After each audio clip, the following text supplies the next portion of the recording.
saya terlalu overconfidence. Saya menganggap saya bekerja di salah satu perusahaan multinasional yang berdikari terbesar lah di dunia di alat-alat berat begitu ya, kata berat. Nah, sehingga saya terjun sebagai pengusaha itu pasti berhasil. Ternyata enggak demikian.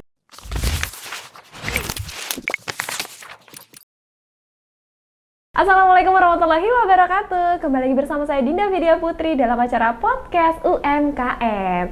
Semangat terus buat para pejuang UMKM di luar sana, tetap terus semangat dalam membangun bisnis kalian. Karena UMKM naik kelas. Langsung aja kita nggak usah berlama-lama, yang hari ini bintang tamunya sangat spesial banget. Langsung aja kita kenalan dengan Bapak Edi. Assalamualaikum Bapak. Waalaikumsalam warahmatullahi wabarakatuh. Gimana keadaannya Pak Edi, sehat? Alhamdulillah sehat, semangat. Semangat ya Pak ya. Setelah libur panjang lebaran semangat ya Pak ya. Semangat. Bapak Edi ini adalah owner dari Sapi Bagus ya Pak ya. Betul.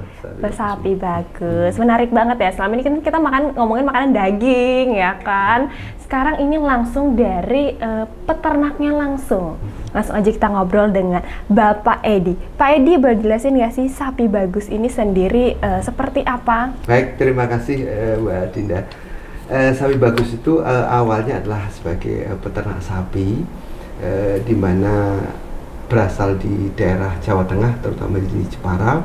Kemudian sejak tahun 2015 mulai pindah ke daerah komplek rumah potongan hewan di daerah Depok. Kemudian di sana kami fokusnya pemeliharaan atau pengemukan. Namun dengan berkembangnya usaha bisnis, menjual produk-produk online yang berkaitan dengan peternakan sapi. Jadi kayak seperti obat-obatan, kemudian pakan, bahkan pelatihan bisnis sapi kami menyelenggarakan buat para calon-calon pebisnis sapi. Demikian Mbak Dinda. Oh gitu, keren. Berarti lengkap ya Pak ya, keseluruhan semuanya ya. Kalau boleh tahu emang dari dulu Bapak itu fokusnya di kuliahnya di peternakan kah atau gimana nih Pak? Dari awal, boleh kali diceritain? Ya, baik, terima kasih.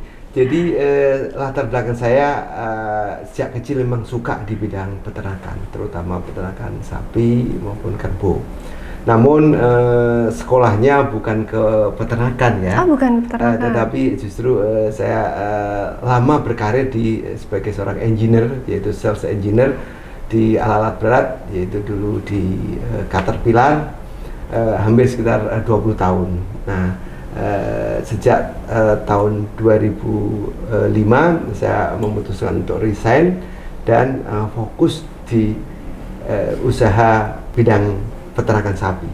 Jadi kalau dikatakan pendidikannya, saya bukan seorang peternak atau peternakan, jurusan peternakan, tetapi saya lama di seorang engineer. Cuma saya punya modal besar berupa kesukaan dan semangat di bidang peternakan sapi. Itu jadi kekuatan yang ada kekuatan yang luar biasa ya Pak ya. Betul. Kenapa Pak memilih resign pada waktu itu dan mau fokus nih di peternakan? Ya, karena saya melihat bahwa dunia bisnis ini dunia yang sangat menarik dan banyak tantangan, di mana di sana ini tidak ada pembatasan soal kreativitas ya. Kita mau usaha kapan saja, di mana saja. Kemudian juga potensi-potensi yang selama ini mungkin banyak batasan-batasan oleh SOP atau job description di suatu perusahaan. Nah, dengan adanya terjun sebagai seorang pengusaha ini, kami ada kesempatan untuk mengoptimalkan potensi. Kemudian juga begitu, tentunya saya bisa berbagi pengalaman.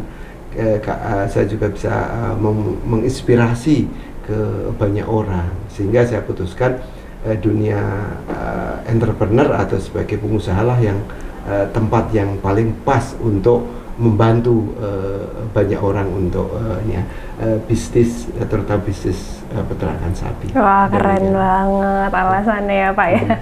Mulia banget ya Pak ya.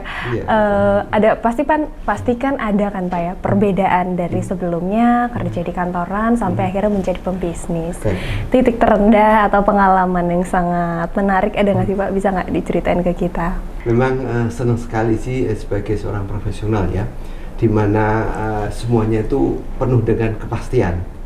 Jam kerjanya pasti, kemudian gajinya juga udah pasti, kemudian juga nanti masa kerjanya atau sampai pensiun juga pasti. Nah, jadi serba nyaman lah gitu ya, meskipun di situ tuh ada pressure dan sebagainya.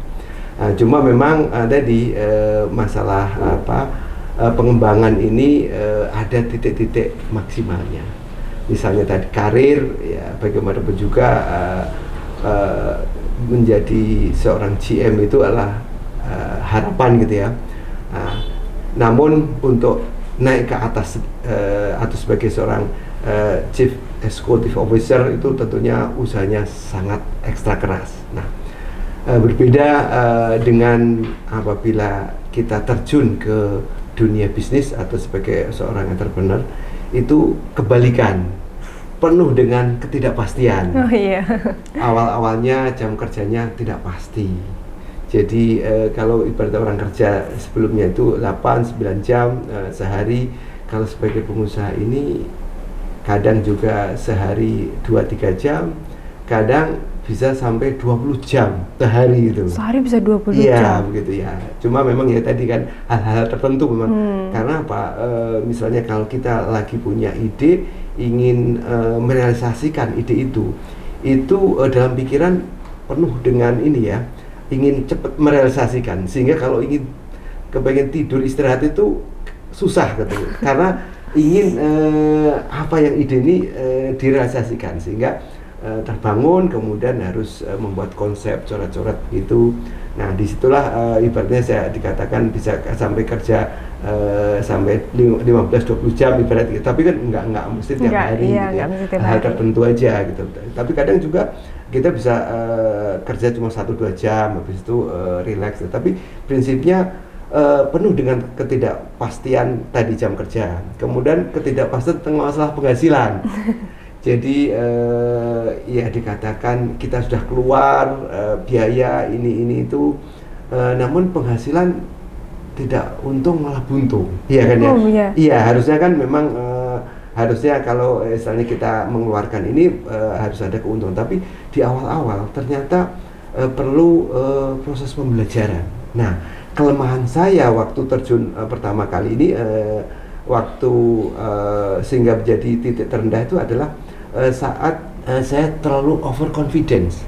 Saya menganggap saya bekerja di salah satu perusahaan multinasional yang boleh kata terbesar lah di dunia di alat-alat berat begitu ya, kata berat. Nah, sehingga saya terjun sebagai pengusaha itu pasti berhasil. Ternyata enggak demikian. Karena harus proses misalnya bagaimana hubungan sama pemasok, kemudian produksi atau budidayanya, kemudian penguasaan keuangannya, kemudian juga penjualan atau sebagai sebagai sales ya, itu juga untuk pemasarannya. Jadi kita di awal-awal bangun ini harus menguasai semuanya.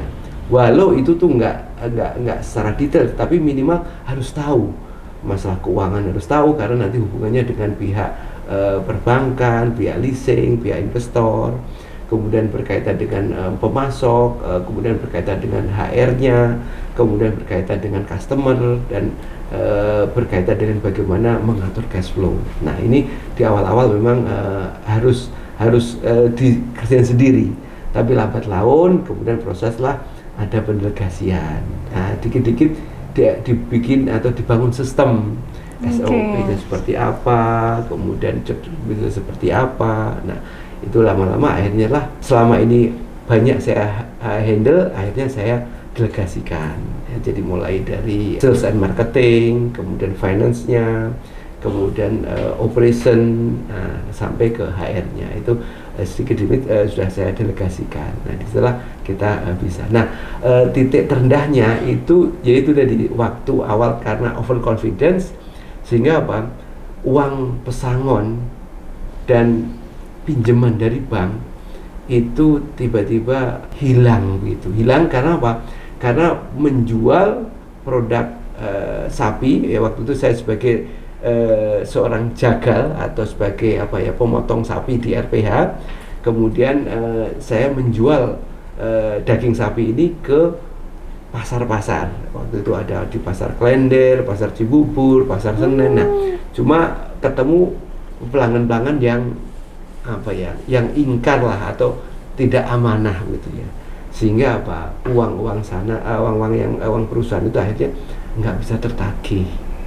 Nah, sedangkan saya harus berkewajiban untuk membayar ke pemasok, kemudian ke pihak perbankan dan investor. Nah, disitulah akhirnya benar-benar habis-habisan. Berarti habis-habisan banget. Betul. Ya Pak ya. Boleh tahu berapa nominal Pak? Ya. Kisaran. Jadi itu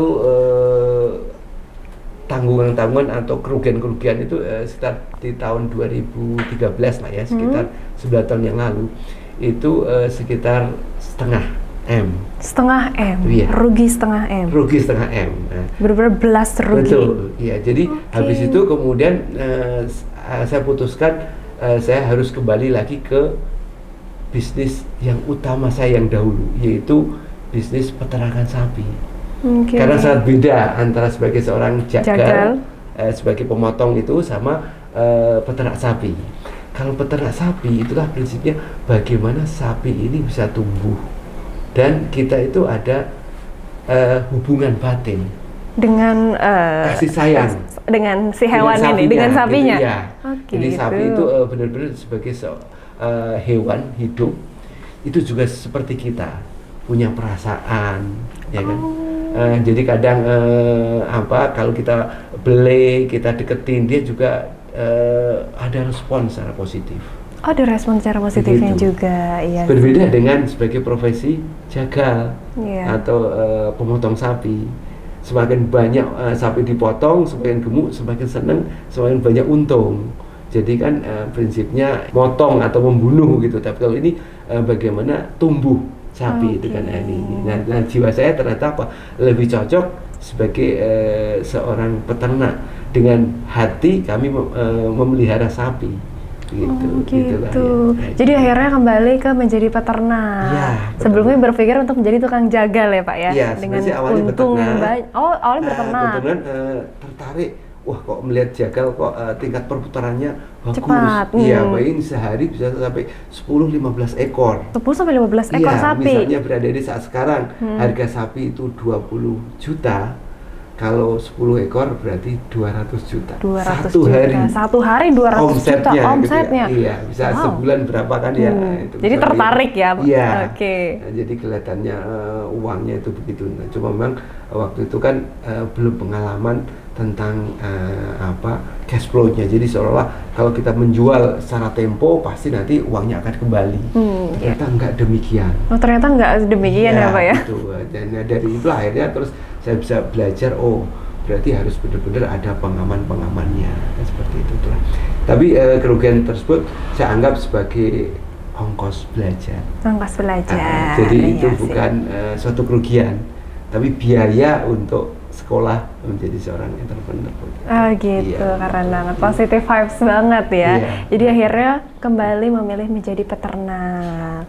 Gitu. Waktu itu berapa Pak? Akhirnya kan Bapak kembali nih menjadi peternak. Waktu itu masih ingat nggak Pak? Ada berapa ekor sapi? Mulai lagi kan berarti? Lagi, ya. Sebenarnya saya dikatakan mulai itu bukan punya uang, tapi dengan modal minus. Modal kok minus gitu ya. Ya, akhirnya kan saya harus menjaga kepercayaan ya ke pihak investor, ke pihak perbankan, bagaimana ini ya, saya sampaikan kondisi seperti inilah. Nah, kemudian saya memulai lagi dengan membeli lahan. Jadi udah rugi setengah M, masih membeli lahan lagi ya. Lahan itu sebenarnya kebetulan dekat dengan rumah potongan hewan yang saat itu memang tiap harinya saya memotong di situ pas kebetulan ada orang yang menjual lahan. Nah, berawal dari lahan 500 meter. Dan itu benar-benar 100% uang utang. Pinjaman atau misalnya orang yang masih percaya ke saya. Gitu. Nah, di situ. Nah, jadi dengan berarti kan modal saya kan berupa uang tuh minus. Uang pinjaman minus kan gitu ya. Karena bukan nol, tapi karena saya masih punya tanggungan kerugian tadi harus bayar kan, berarti kan saya minus gitu kan ya. Tetapi dalam bisnis sebagai pengusaha, modal uang itu bukan yang utama. Oh.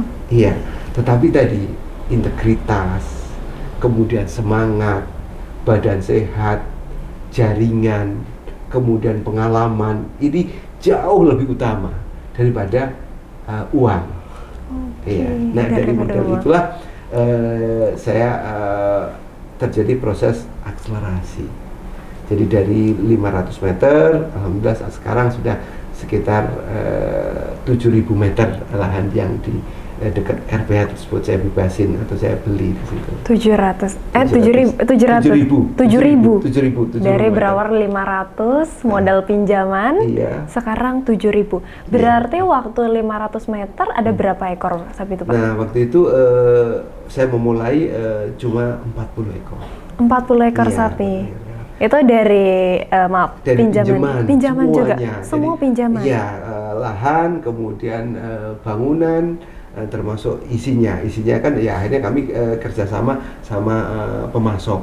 Dalam arti kan di sana bukan sekedar memelihara, tetapi ada unsur trading. Sapi masuk ke kandang saya, kalau itu baru sehari 2 hari laku, ada untung, nah disitulah perputaran. Oh, di situ perputaran biayanya. Iya. Selain itu juga bukan hanya kami menjual berupa bibit bakalan sapi ya, tetapi juga kami menjual pakan. Jadi kami buat pakan, bahan pakan, disitulah terjadi proses perputaran bisnis. Cuma juga sekarang karena dunia online-nya banyak online, jadi kami juga menjual obat-obatan untuk hewan ternak sapi, kambing, domba maupun ternak-ternak yang lain. Nah, di situ juga peluang, dan kami juga menjalin kerjasama dengan perusahaan-perusahaan farmasi sehingga ini bisa terjadi proses akselerasi, dan saya mendapatkan momentum yang bagus adalah dengan menggunakan digital marketing. Dunia online ini. Dunia online. Ya, berarti belajar lagi ya, Pak? Betul. Nah, memang karena itu banyak banget belajar lagi ya, Pak ya. Semua yang dibelajarin lagi dari nol ya, Pak ya. Berarti ya. Iya. Walau saya umurnya sekarang sudah mau mendekati 60, tapi saya terus belajar, apalagi namanya digital marketing. Saya harus belajar itu media sosial, apa itu web, apa itu TikTok, apa itu iya, benar. Ya, yang menyangkut inilah di bidang digital, tentang bagaimana kita walau iya sih benar. Apalagi pandemi ini kan orang banyak beralih ke digital ya. Betul. Semuanya. Gimana nih Pak pandemi kemarin bisnis peternakan sapinya? Iya, alhamdulillah. Jadi walau memang terjadi proses penurunan. Oh, sempat pandemi? Penjualan penurunan. Tetapi untuk proses transaksi online malah mengalami kenaikan. Gitu. Karena sebelum pandemi kami memang sudah mulai bangun jualan online. Nah, waktu proses pandemi ini terjadi proses peningkatan. Nah, yang penurunan adalah jenis-jenis sapi, terutama sapi korban. Kenapa? Ya, selama pandemi 2 tahun ini benar-benar dibatasin oleh kebijaksanaan pemerintah. Jadi tidak boleh memotong sembarangan. Kemudian juga orang juga mengurangi pembelian hewan korban, sehingga penjualan selama 2 tahun ini untuk hewan korban mengalami penurunan.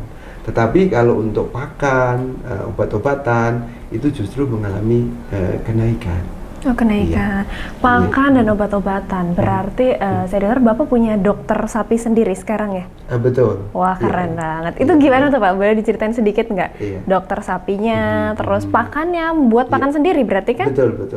Ilmunya dari mana tuh? Karena kan basicnya perusahaan kan? Iya. Gimana tuh Pak? Nah, kami memang otodidak belajar baik di bidang kesehatan maupun pakan. Nah, kenapa kami perlu ada dokter? Karena memang kami punya lembaga pelatihan. Ada lembaga pelatihan khusus peternakan? Khusus mencetak peternak-peternak yang ingin beternak sapi, kemudian peternak sapi yang sudah jalan tetapi ingin mengembangkan usaha bisnisnya, dan juga buat para pegawai atau profesional yang persiapan masa pensiun. Nah, itu juga yang ingin belajar di bidang peternakan sapi, kambing maupun domba, kami punya lembaganya. Nah, disitulah ada mentor seorang dokter hewan, ada mentor seorang ahli nutrisi pakan ternak. Oh, ada juga. Ya. Jadi dokter hewan ada, pakar nutrisi hewan ada. Iya, betul. Kemudian di bidang ahli pemasaran juga ada. Nah, kebetulan saya memposisikan sebagai seorang ahli di bidang pemasaran. Ahli pemasaran. Disitulah. Berarti dokter tuh khusus kerja untuk sapi bagus nih ya? Iya, betul. Gitu. Udah berapa tahun Pak punya dokter pribadi? Dokter hewan pribadi lah ya? Sekitar 4-5 tahun terakhir ini. 4-5 tahun terakhir? Iya, betul. Boleh dokter hewan pribadi? Iya, betul. Dokter hewan yang memang membantu kesehatan di kandang maupun untuk pelatihan tadi. Wah, keren banget. Itu kan udah semuanya udah rapi semua, ada dokter hewan sendiri, terus juga alhamdulillah saya semakin lancar. Ada nggak sih Pak target selanjutnya untuk sapi bagus? Target kami ke depan ini mengembangkan di e-commerce-nya. Oke, dikembangkan ke e-commerce. E-commerce itu ya, di mana memang saya melihat peluang ini sangat besar. E-commerce ini baik di dunia pelatihan atau pelatihan bisnis sapi ini selama ini kan offline ya. Nah, dengan online itu kan kami punya produk-produk seperti modul atau webinar. Jadi teman-teman peternak di daerah-daerah yang memang terbatas di bidang waktu, biaya, tenaga, nah otomatis bisa mengikuti webinar atau belajar dengan menggunakan modul. Oh gitu. Dan juga untuk produk-produk penjualan itu juga begitu. Kami mulai benah-benah supaya kami bisa lancar penjualan web, e-commerce ini. Kami harus memperbaiki di SEO-nya maupun memperbaiki di web, di media sosial maupun mengembangkan fitur-fitur lah di bidang e-commerce ini. Gitu. Jadi dengan e-commerce ini tentunya bisa lebih luas lah ya. Lebih luas ya, jangkauannya lebih luas, penyebarannya lebih luas. Betul, ya Pak ya. Bisnisnya juga bisa makin lebih luas. Betul. Inovasi kedepannya berarti kan Bapak kerjasama dengan Aquifood nih. Kenapa kalau boleh tahu? Ya, ini juga sangat menarik. Karena Pak, saya nggak terasa salah satu dari profesional Aquifood ini pernah bergabung ikut di pelatihan bisnis sapi di tempat kami. Oh, pernah bergabung? Iya, di pelatihan itu. Dan kemudian kami mendapat informasi bahwa Aquifood ini memiliki pabrikan di bidang pengalengan produk-produk makanan. Nah, kebetulan kami ini juga punya produk hewan korban, di mana produk ini ada berupa hewan hidup, kemudian ada juga hewan hidup yang sudah dipotong, kemudian sudah dicacah, tinggal dikemas dan tinggal didistribusikan. Dan ada juga produk berupa hewan korban dipotong di RPH, kemudian nanti dimasak dan dikemas dalam bentuk kalengan. Nah, disitulah kami kerjasama dengan Aquifood, sapi atau kambing domba yang setelah kami potong di RPH, kemudian kami kirim ke pabrik Aquifood. Di sana diproses, dikalengkan, dimasak, dibumbuin, kemudian dikalengkan. Nah, tinggal kami nanti mendistribusikan produk korban ini dalam bentuk kaleng sesuai dengan permintaan pelanggan kami. Distribusinya begitu. Distribusinya sesuai pelanggan. Betul, gitu. Oh, keren. Keren sih Pak, jadi lebih inovasi ya Pak ya. Betul, lebih modern juga ya kan, dan lebih terpercaya juga pastinya kan. Betul. Dan lebih tahan lama. Kalau misalkan produk itu dikalengkan. Pilihan tepat sih Pak, milih Aquifood.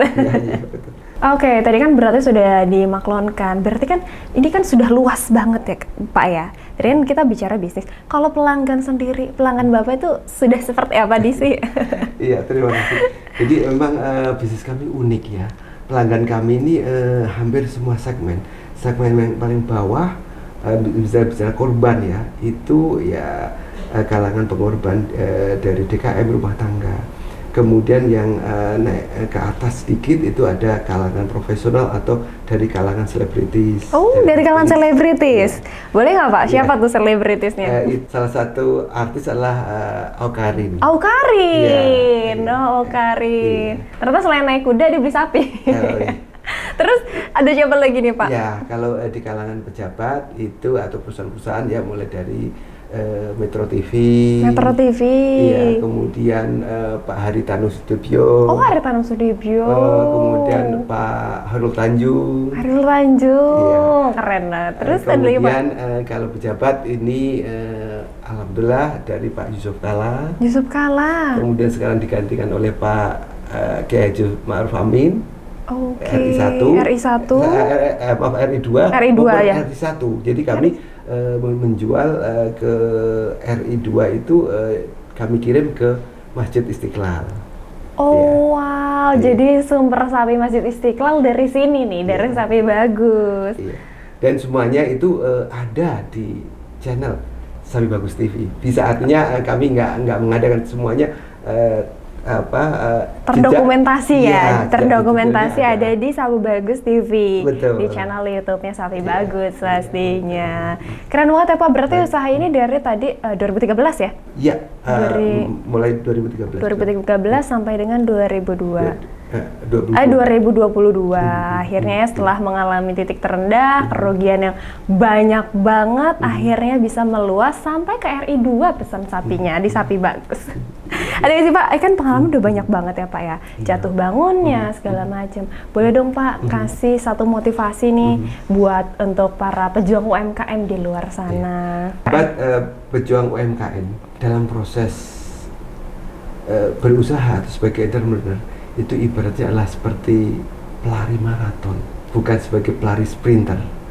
Harus mengatur waktu, tenaga, strategi, karena perjalanannya itu panjang dan bahkan nggak ada titik akhirnya. Karena apa? Sebagai seorang entrepreneur bukan sekedar untuk mendapatkan aset atau harta atau keuntungan belaka, tetapi bagaimana kita bisa memberikan manfaat kepada masyarakat lebih luas. Maka tentunya kita terus membuka mindset, terus mau belajar. Nah, inilah 2 poin ini, yaitu kita open mind dan terus belajar, karena perubahan sangat cepat sekali proses perkembangan teknologi terutama bidang bisnis. Demikian Mbak Dinda. Terima kasih Bapak Edi. Tadi kan kalimat motivasi dari Pak Edi keren banget ya Pak Edi ya. Terakhir banget nih Bapak Edi bisa promosikan Sapi Bagusnya Bapak dan juga mungkin mulai start from harganya boleh. Kami punya 2 produk unggulan, yaitu yang pertama adalah pelatihan. Maka sahabat-sahabat pejuang UMKM apabila ingin tertarik di bidang pengembangan bisnis peternakan sapi, kambing dan domba, silahkan join ke tempat kami.